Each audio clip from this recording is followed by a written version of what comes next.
우리 사사기 책을 좀 살펴보도록 하겠습니다.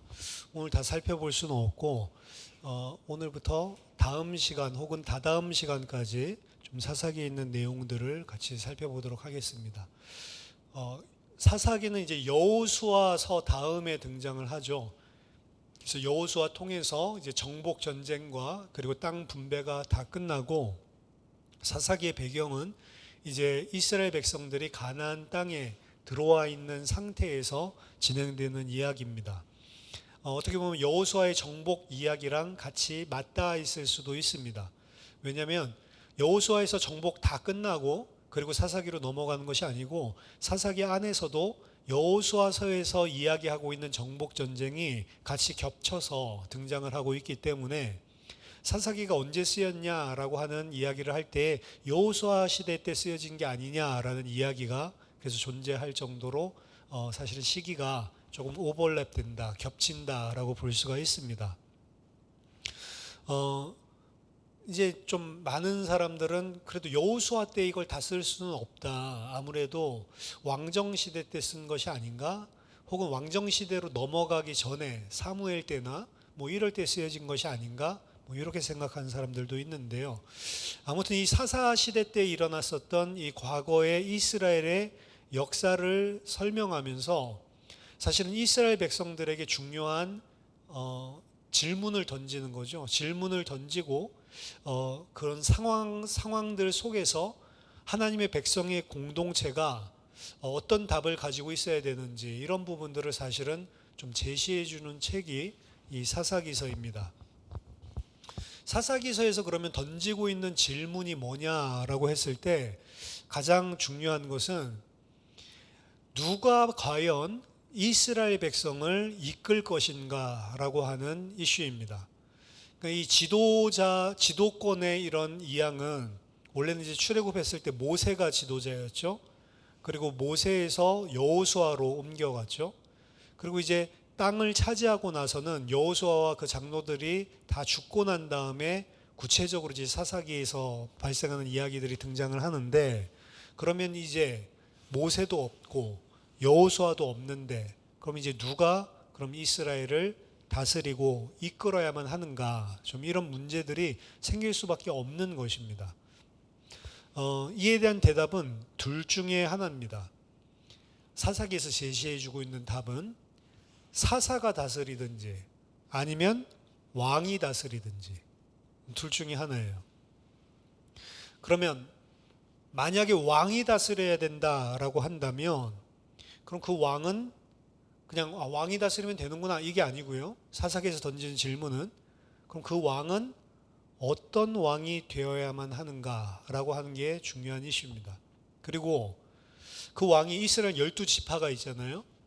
어떤 지파에서 그런 왕이 나와야 하는가라고 하는 것도 사사기에서 던지고 있는 이슈입니다. 사실 이게 신명기에서부터 진행되어지고 있는 흐르고 있는 주제라고 볼 수 있는데 이 질문에 대해서 답하기 위한 것이 바로 사사기입니다.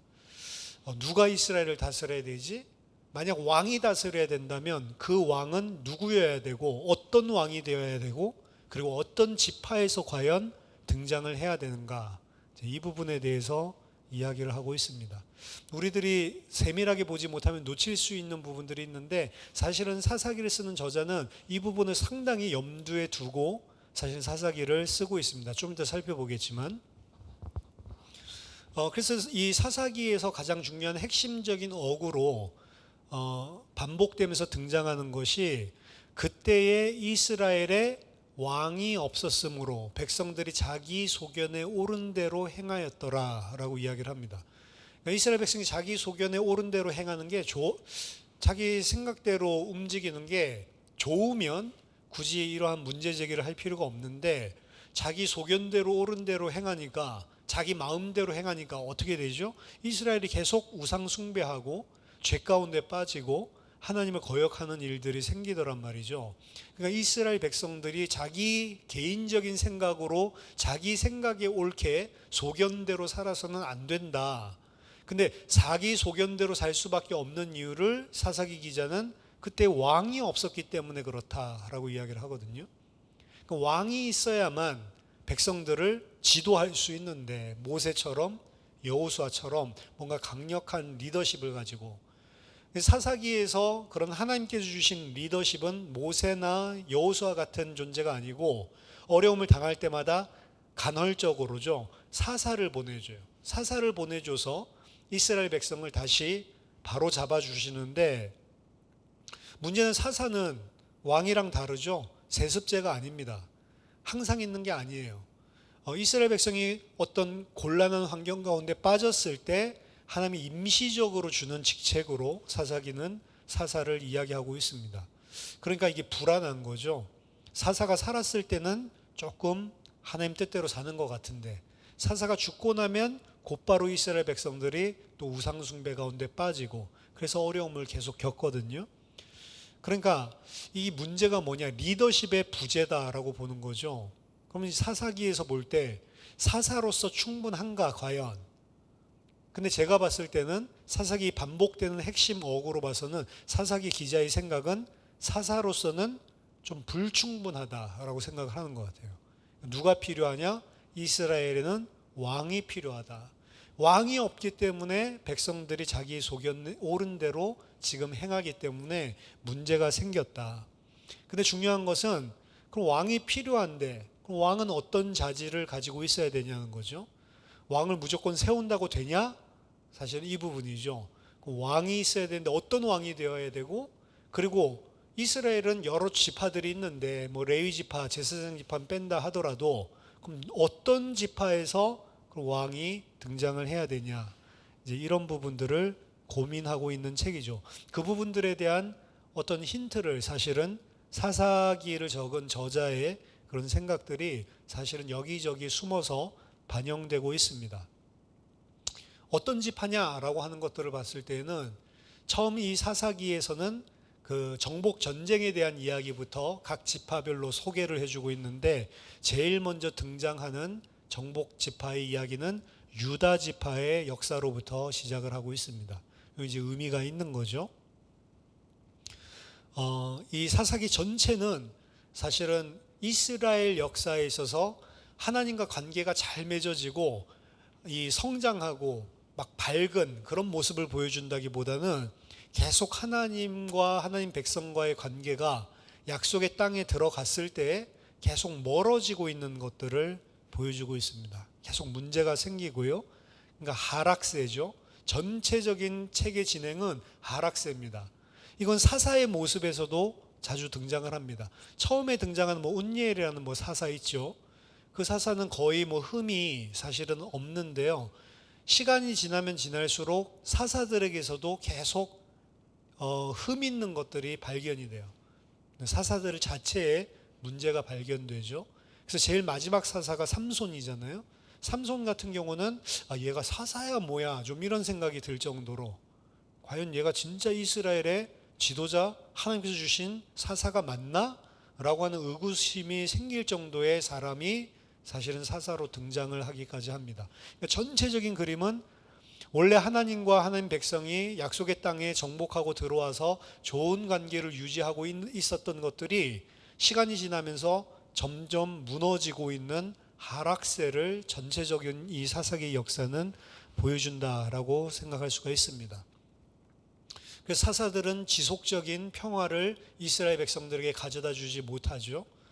그리고 사사들마저도 흠집이 있고 결함이 있고 문제가 계속 발생을 하고 있죠.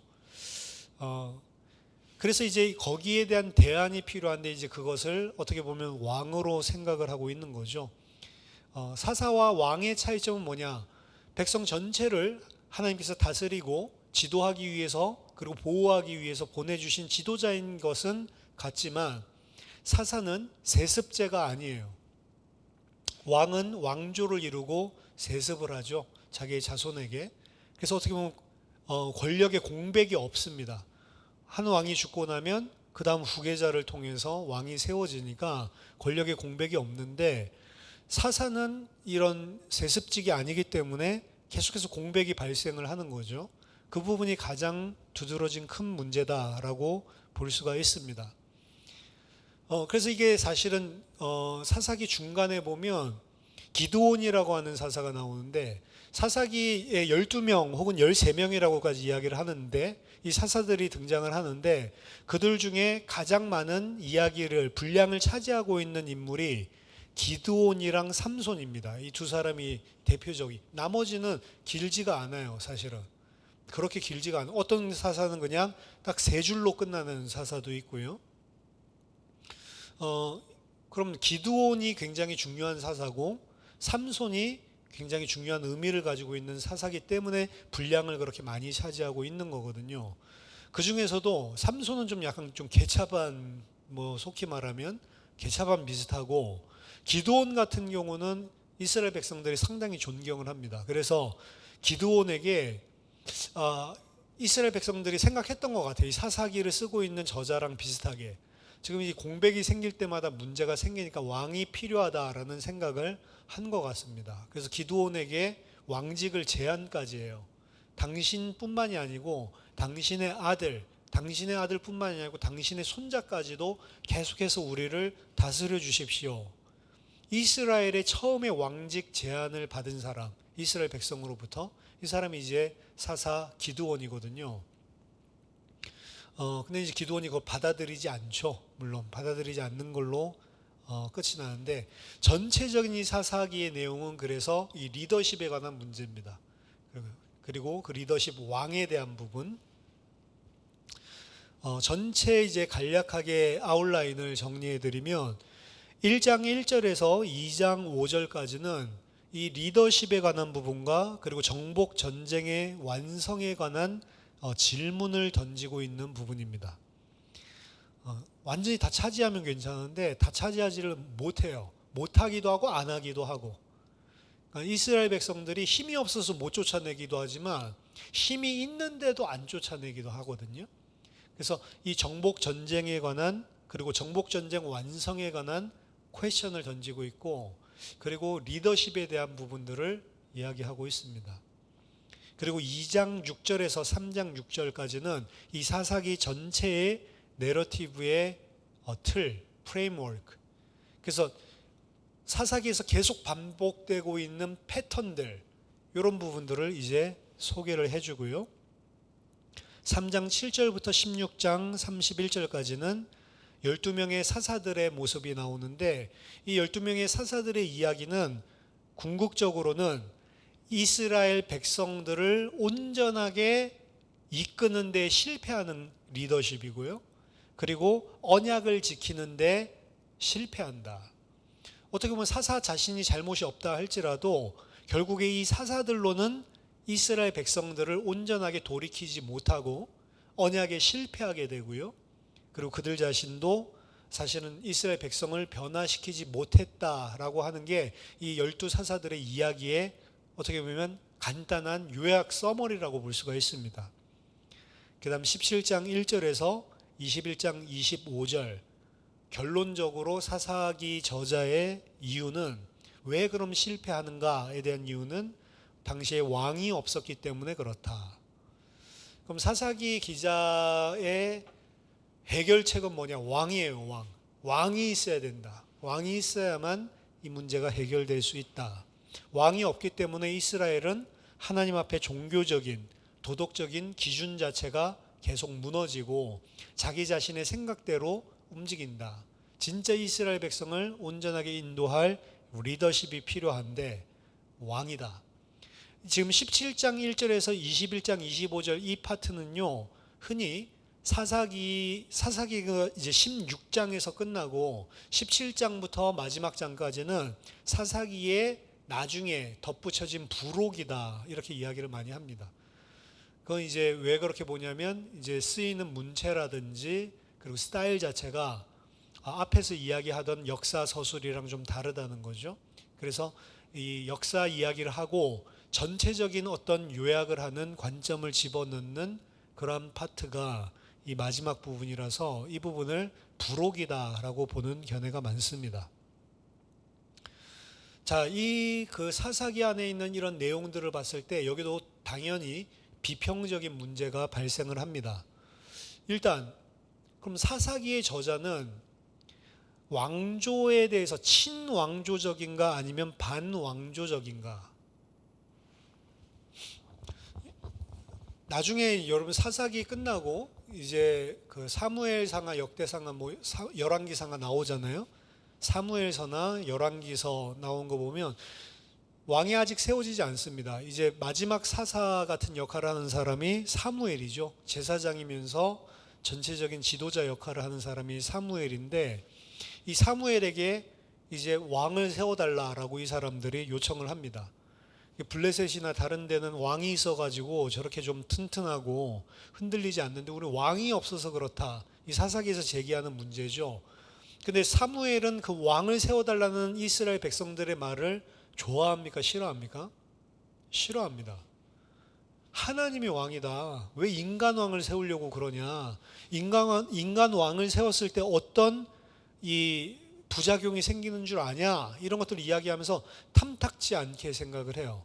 그러니까 분명하게 이 사무엘서의 기조를 보면 반왕조적이에요.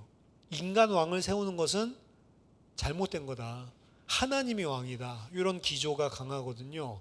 그럼 사사기에서는 과연 제가 아까 전에 서머리를 이야기했을 때, 전체 아웃라인을 이야기했을 때 사사기 기자의 생각은 왕이 세워져야 되는 게 해결책으로 계속 이야기를 한다고 했죠. 왕이 없기 때문에 지금 문제다 이렇게 보거든요. 그럼 이게 사실 사무엘서랑 약간 긴장이 있는 거죠.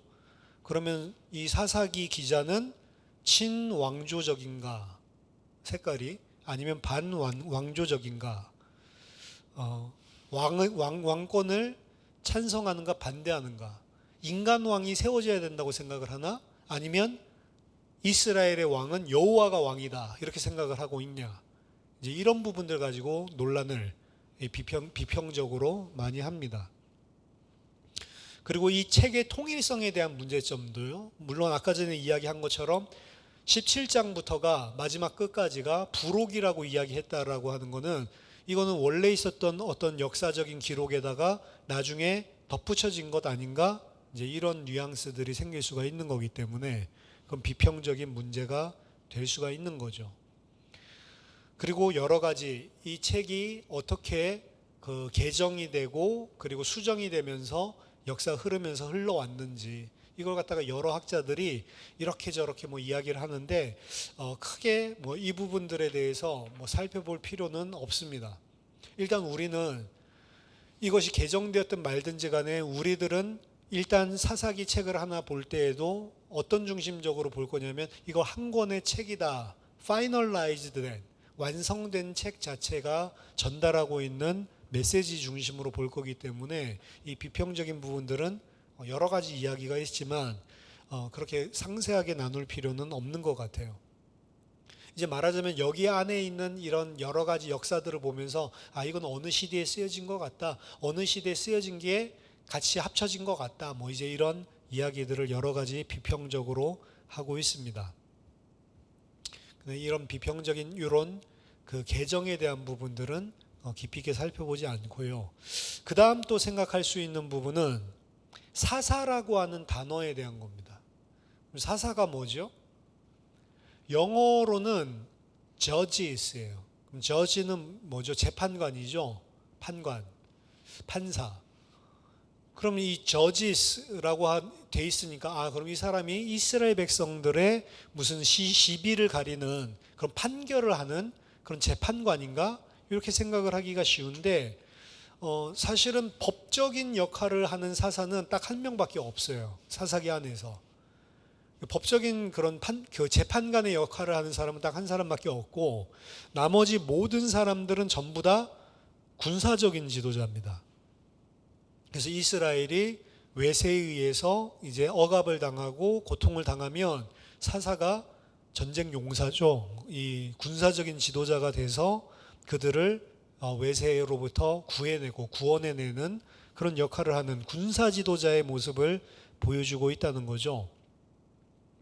그래서 어떻게 보면 이 사사는 법적인 지도자라기보다는 전쟁을 하는 그런 군사적인 지도자의 개념으로 봐야 되지 않을까. 그래서 영어로 judges라고 번역을 했는데 좀 타당하지 않는 거 아닌가 이런 생각들이 좀 많이 있습니다. 문제는 2장에 보면 나오지만 백성들이 그 사사의 말을 잘 안 들어요.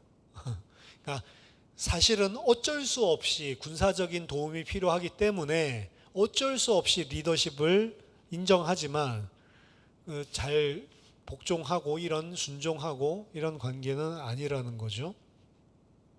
그 다음 또 나오는 비평적인 문제는 아까 전에 어떤 지파에서 그런 왕이 나와야 된다 이런 이야기를 하는데 이제 우리들이 생각하는 그 이스라엘 12지파가 그 완전히 하나의 민족을 잘 이루고 있다 이런 관점에서도 볼 수 있지만 12지파들이 각각 사실은 색깔들이 있어요. 색깔들이 있고 자기네 지파들이 우수성 이런 것들을 막 주장하기도 합니다. 그러니까 그런 부분들에서 약간 갈등이 생기기도 하죠. 예를 들면 기드온이 뭐 미디안 족속 쳐부수고 오는데 거기 막 딴지 거는 에브라임 족속이라든지 에브라임 지파 딴지 걸거든요. 하나도 전쟁하는 건 도와주지도 않았으면서 자기네들이 왜 우리 빼먹고 이렇게 하냐라고 하면서 전쟁하고 승리하고 돌아오는 기드온을 나무라고 거기에 또 기드온은 고개 숙이고 좀 이런 장면들이 등장을 하거든요.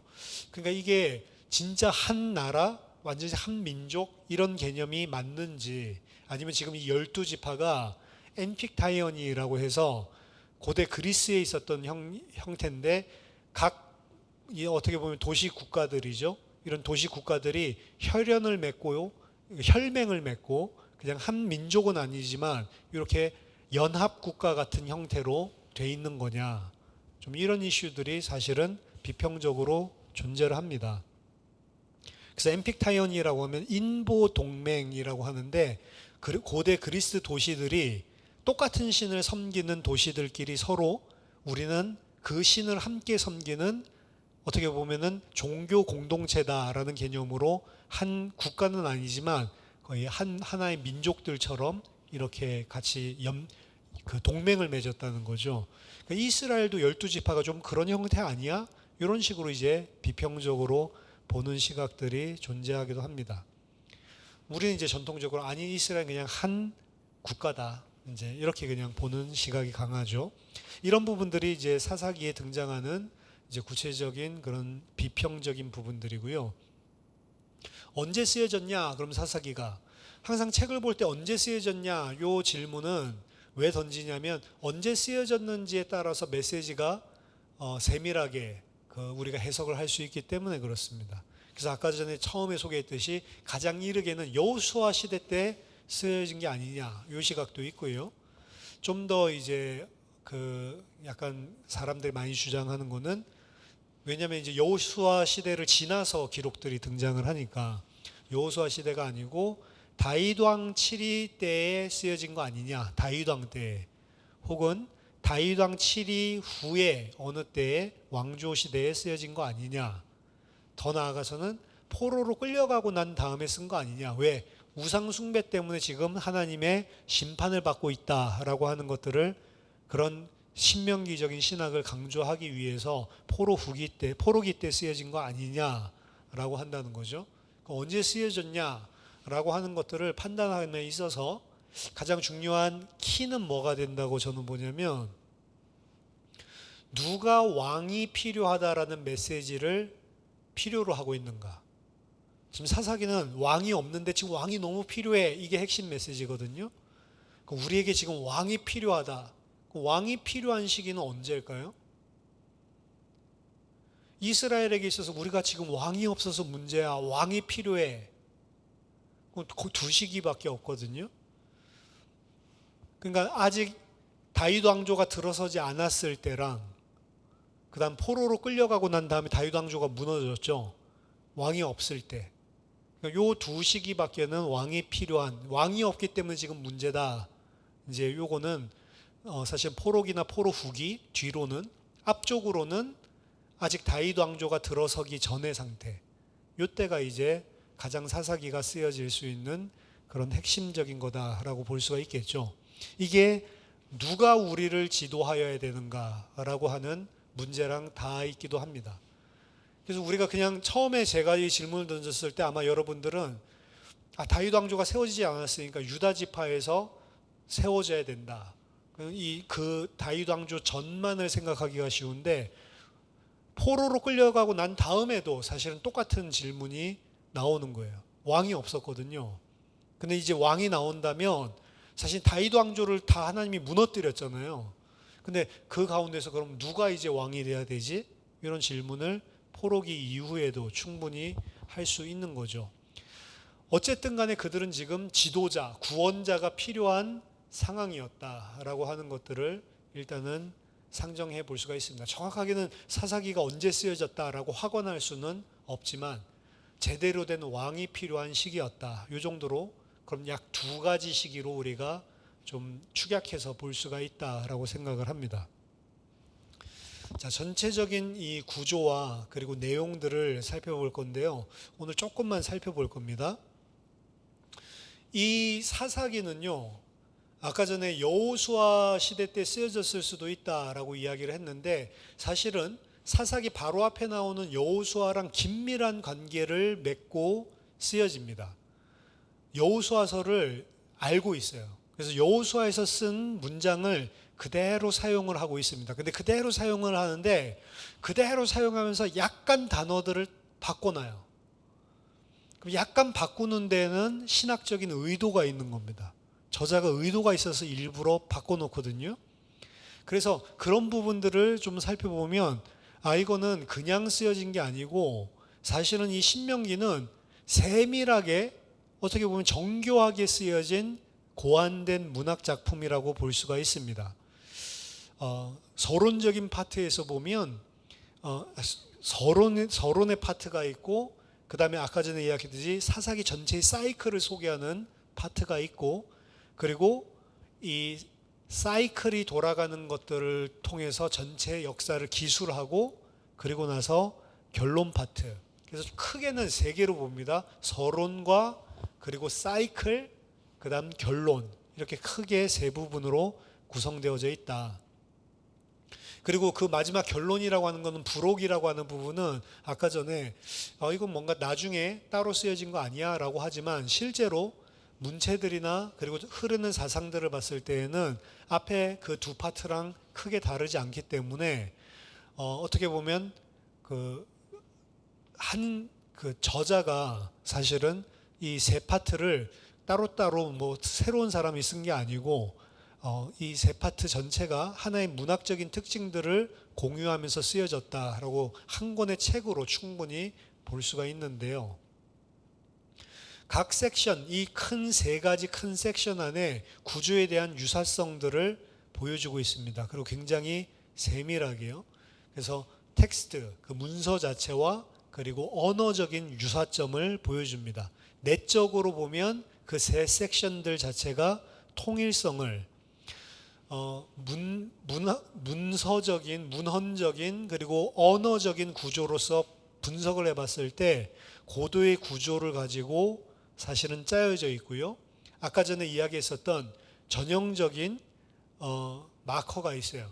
그때의 이스라엘의 왕이 없었으므로 라고 하는 그것들이 전체를 흘러가고 있는 핵심적인 논지로 흘러가고 있습니다.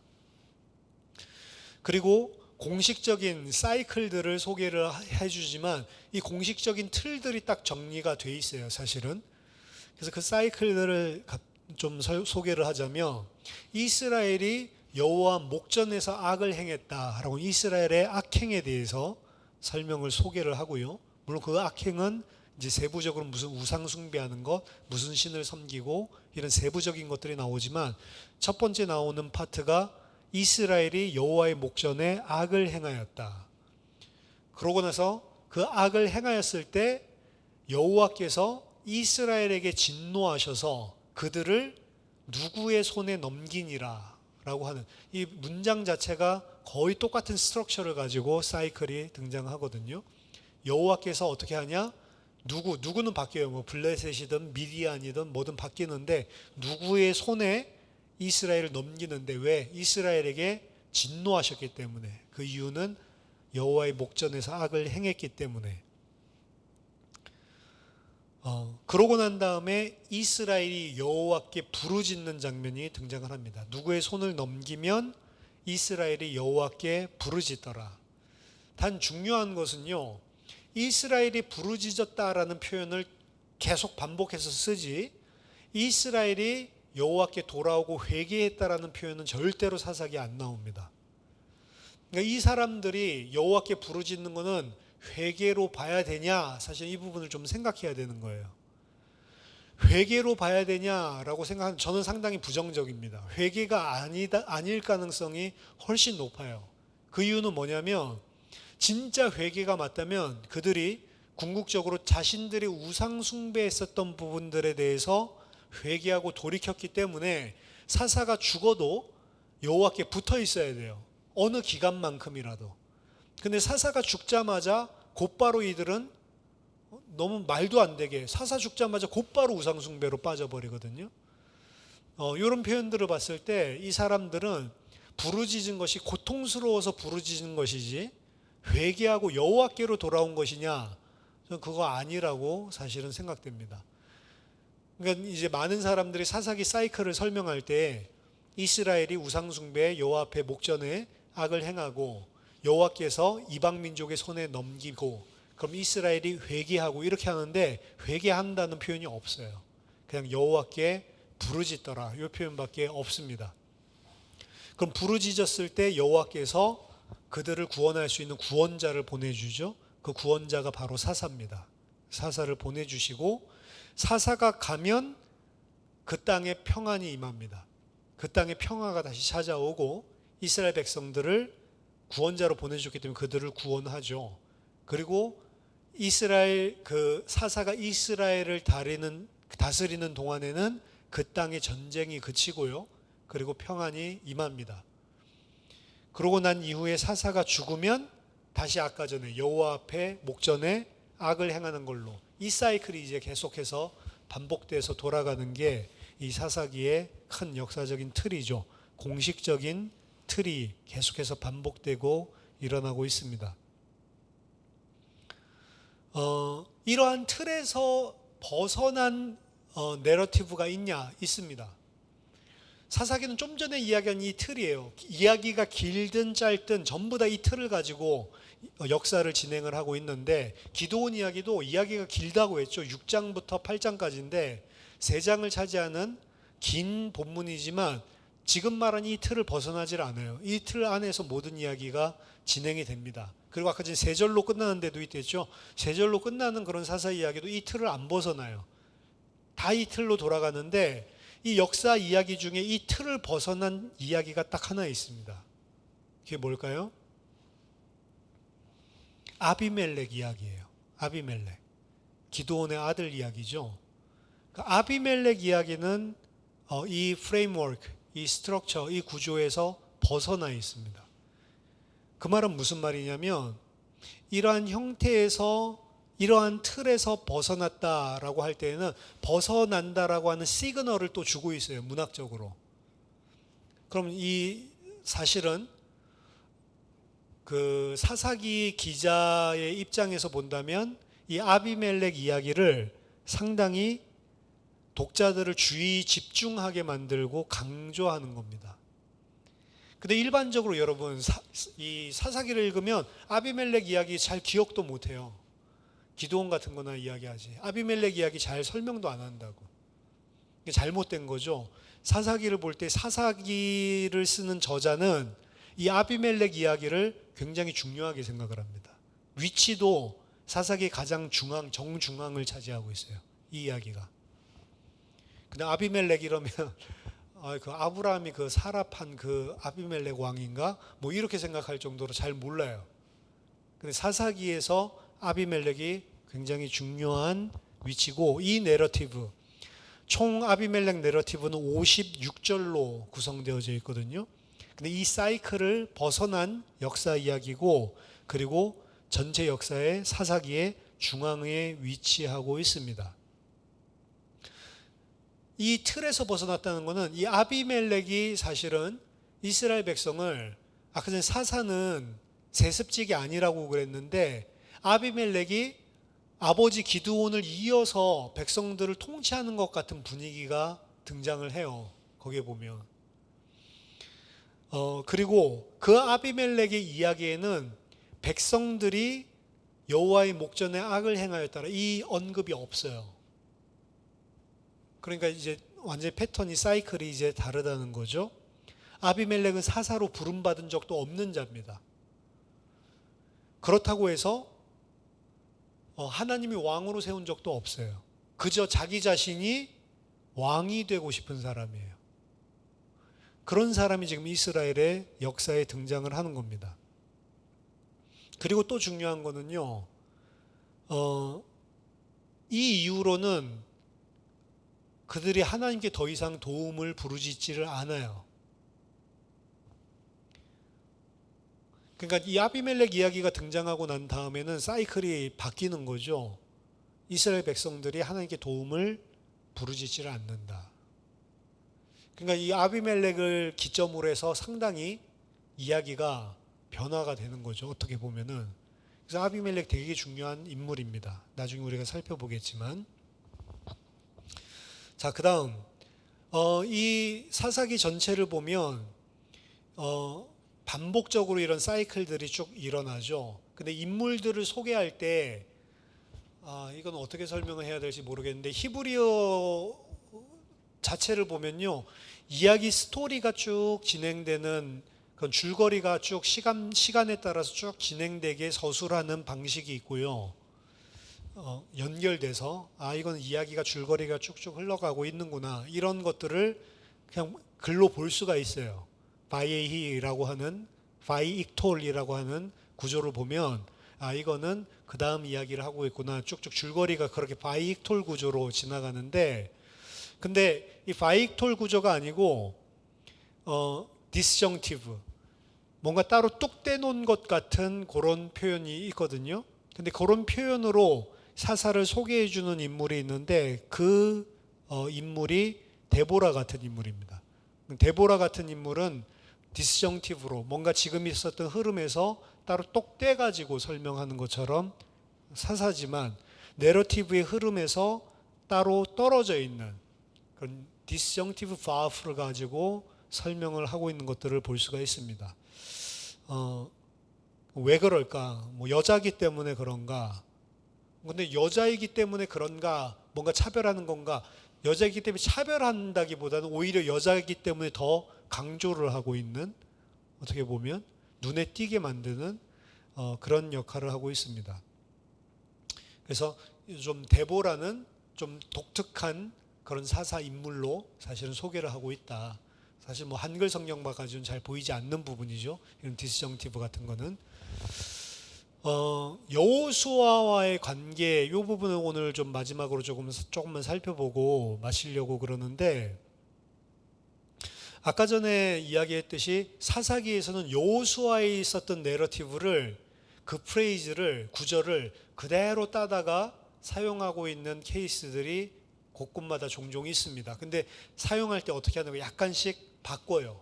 내용을 단어를 바꾸든지 바꿉니다. 아주 조금만 바꿔서 우리가 그 사실을 지금 제가 이 이야기를 하지 않고 그냥 여러분들이 읽어보면 같은 이야기네 이렇게 하고 그냥 넘어갈 거예요.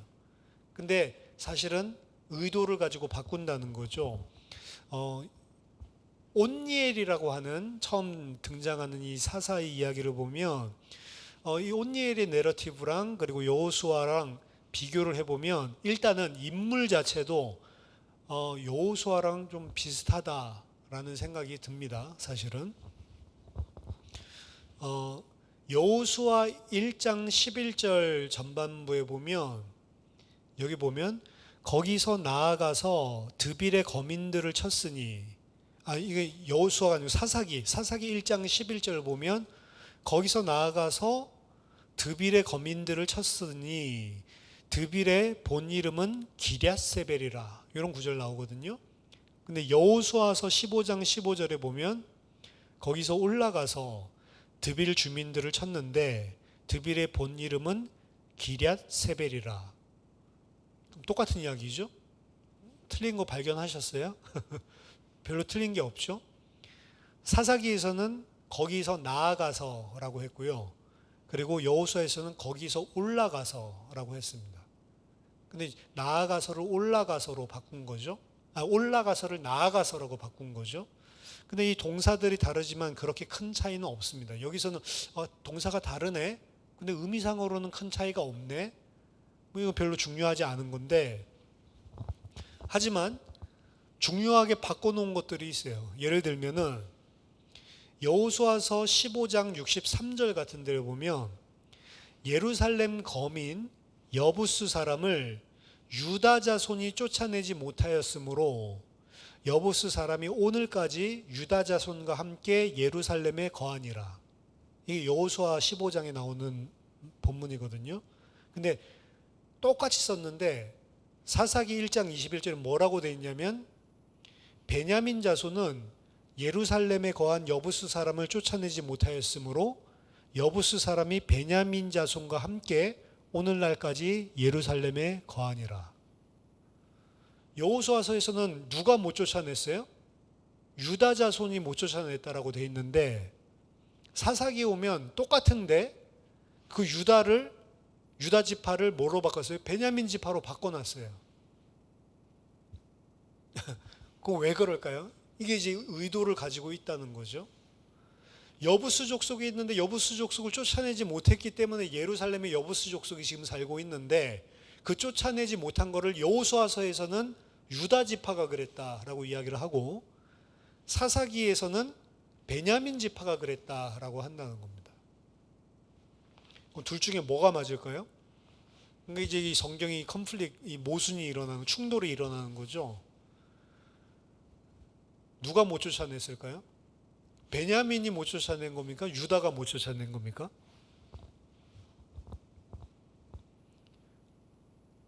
이 약간의 차이점인 것 같은데 사실은 여부스 족속을 쫓아내지 못했기 때문에 예루살렘에 살고 있다라고 하는 것은 어떻게 보면 책임론이에요. 누구에게 지금 책임을 지우냐 이건데 여호수아서에서는 유다 지파에게 책임을 지우고 있지만 사사기에서는 베냐민에게 그 책임을 지우고 있는 겁니다. 그럼 역사적으로 왜 그랬을까? 뭐 유다 지파랑 베냐민 지파가 같이 올라가서 싸웠는데 못 쫓아냈다 이러면 양쪽으로 다 쓸 수가 있겠죠. 근데 더 중요한 거는 역사적인 어떤 팩트보다는 왜 사사기 기자는 굳이 여호수아서를 앞에다 놓고 참고를 하면서 쓰는데 그 유다 지파를 베냐민 지파로 바꿔서 썼냔 말이에요. 이게 아까 전에 말씀드린 사사기서의 저자가 가지고 있는 부분입니다. 우리에게 왕이 필요한데 그 왕은 무슨 지파에서 나와야 되냐? 베냐민 지파는 누가 나왔죠? 왕으로? 사울 왕이 나오잖아요. 그렇죠? 사울 왕이 베냐민 지파입니다. 유다 지파에서는 다윗 왕이 나왔고요. 그러면 지금 베냐민 지파에게 지금 여부스 족속에 대한 책임 전가를 시키고 있는 거는 이 사사기의 저자는 유다 지파에게 문제가 있는 게 아니고 베냐민 지파에 지금 문제가 있다. 가나안 땅 정복의 문제는 지금 베냐민 지파의 문제다. 유다 지파는 리더십을 가지고 있는, 그래서 가장 먼저 정복 전쟁을 유다 지파부터 설명하고 있거든요. 그럼 이 사사기 저자는 왕이 필요한데 왕은 어디서 나와야 된다는 걸 이미 가지고 있는 거예요? 유다 지파에서 나와야 된다. 이걸 가지고 있는 겁니다. 그리고 그 유다 지파에 대한 부분들은 사실은 모세오경, 우리가 지금 민수기 읽지만 민수기에서부터 사실은 나오고 있고 창세기 49장에서도 나오고 있죠, 이미. 그래서 이 여호수아서를 사용하기는 사용하는데 사용할 때 그냥 사용한 게 아니고 이 사사기 저자가 지금 주장하고자 하는 바, 신학적인 관점을 가지고 사실은 변형을 시켜서 서술하고 있다는 것. 온니엘이라고 하는 사람을 그 표현할 때도 그렇습니다. 온니엘이라고 하는 사사를 표현할 때도 여호수아 1장 12절이랑 그리고 사사기 1장 12절이랑 그리고 여호수아서 15장 16절. 그러니까 사사기 1장이랑 여호수아서 15장이랑 여러분들 같이 한번 펴놓고 읽어보세요. 그럼 이제 유사한 표현들이 다 등장을 한단 말이에요. 근데 그 안에 조금씩 다른 부분들이, 그럼 이것들을 보면은 온니엘은 갈렙의 동생인가? 갈렙의 조카인가? 뭐 이런 부분들도 약간은 좀 의문문이 생기는데 아마도 온니엘은 갈렙의 동생인 것 같습니다. 근데 여기에 사사기에서는 여호수아에서 이야기하지 않는 것들을 추가해서 넣어요. 온니엘은 갈렙의 동생인데 형제 중에 가장 어린 자다라고 하는 것들을 추가해서 집어넣습니다. 형제 중에 가장 어린 자. 온니엘을 부르는 말입니다. 온니엘을 부르기 위해서 여러 가지 동격들을 사용하고 있는데 그 중에 온니엘에게 형제 중에 가장 어린 자라고 표현을 하고 있고 그 온니엘에게 무엇이 주어지고 있냐면 땅이 주어지고 그리고 지휘권, 리더십이 주어지는 것들을 보여주고 있습니다. 갈렙은 아마도 좀 이스라엘 민족들 안에서 어떤 귀족과 같은 좀 명망 있는 그런 가문인 것 같은데 이 갈렙은 그의 딸을 전쟁 최고 용사에게 주기로 합니다. 그리고 그의 지위를 관계를 통해서 계승하려고 하는데 이 부분을 지금 온니엘이 그대로 받는 것들을 보여줍니다. 근데 그 받는 것들을 보여주는 그 전쟁에서 승리하고 그리고 온니엘이 갈렙으로부터 땅을 부여받고 그리고 어떻게 보면은 지휘권을 부여받고 근데 그 온니엘은 어떤 사람이요? 형제 중에 가장 어린 자 이렇게 표현을 하고 있거든요. 이게 지금 누구랑 다 유사하게 이야기하고 있는 거냐면 다윗이랑 유사하게 이야기하고 있는 거예요. 다윗이 골리앗과의 전쟁을 통해서 지휘권을 사실은 하나님으로부터 부여받고 그리고 어떻게 보면은 이스라엘 백성들이 그를 왕으로 섬길 만한 그런 예우를 하죠. 다윗은 뭐 만만이고 사울은 천천이고 뭐 이런 이야기들을 하듯이 골리앗 사건을 통해서 다윗도 사울 왕의 딸을 얻게 됩니다. 온니엘도 그 전투를 통해서 얻게 되고 이게 이제 유사하게 이야기를 보여주죠. 그리고 이 지역 자체 온니엘이 전쟁 자체라는 건 아낙 자손이 머무르고 있었던 건 거인족이에요. 그러니까 골리앗을 무너뜨리는 거랑 상당히 유사하죠. 가장 어린 자라고 하는 것도 다윗이 말제 아우다라고 하는 거랑 유사합니다.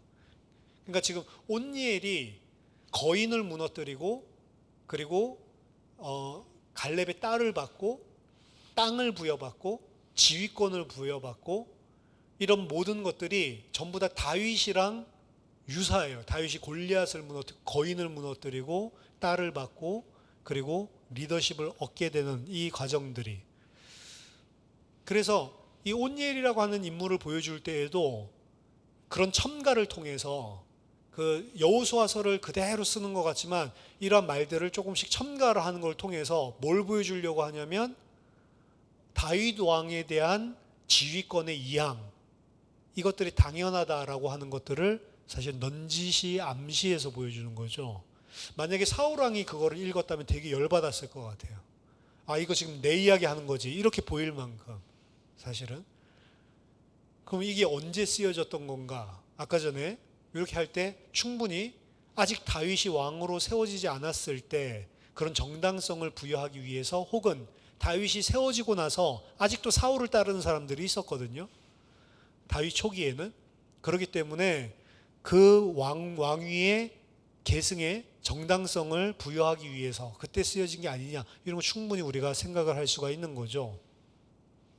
그래서 여호수아서를 사용하고 있기는 한데 여호수아를 사용할 때 상당히 매우 조심스럽게 세밀하게 다루고 있고요.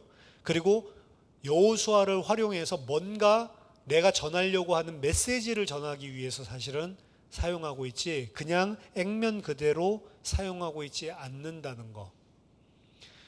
우리가 역사서를 볼 때 이거를 상당히 유의해서 사실은 봐야 됩니다. 이 평행 본문이죠. 똑같은 역사적인 사건을 이야기를 할 때 약간씩 바뀌는 거 있잖아요.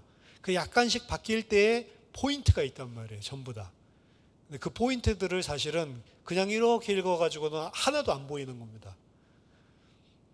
그래서 나중에 또 설명하겠지만 그래서 사무엘상, 열왕기상하, 사무엘서랑 열왕기서, 그 다음에 역대서 사무엘 열왕기서는 하나의 역사책이고 역대서가 하나의 역사책인데 두 역사책이 똑같은 시기를 다룬단 말이죠. 상당히 비슷해요.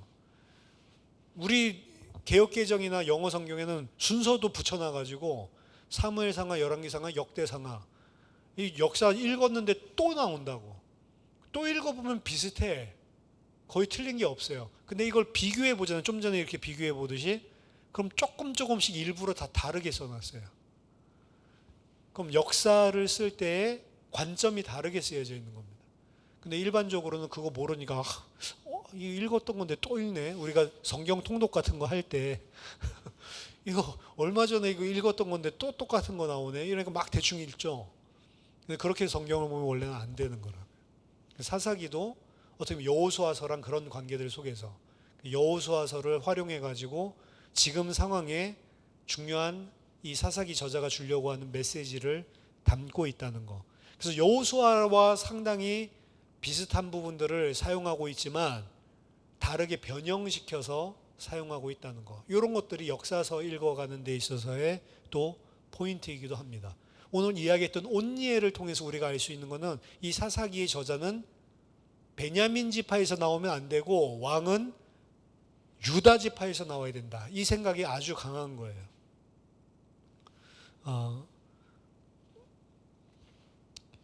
또 다른 부분들이 있는데 오늘 여기까지 9시가 넘었기 때문에 사사기들을 그래서 우리들이 좀 전체적인 이런 메시지들도 살펴보고요. 그 다음에 사사기 안에 있는 본문들을 가지고 구체적으로 어떻게 우리가 역사서에서 나오고 있는 내러티브들을 읽고 이해를 해야 되는지, 어떤 부분 눈여겨봐야 되는지 이런 부분들도 좀 나누겠습니다. 아마도 사사기는 앞으로 한 2시간 정도 더 해야 되지 않을까라는 생각이 드는데요. 그렇게 좀 천천히 살펴볼 수 있도록 하겠습니다. 한번 기도하겠습니다. 하나님 아버지 은혜를 감사드립니다.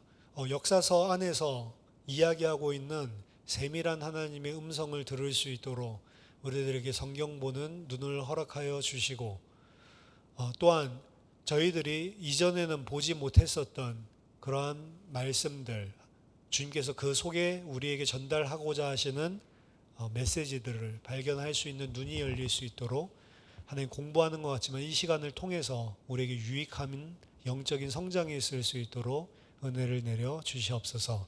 살아계신 주 예수 그리스도 이름으로 기도하옵나이다. 아멘.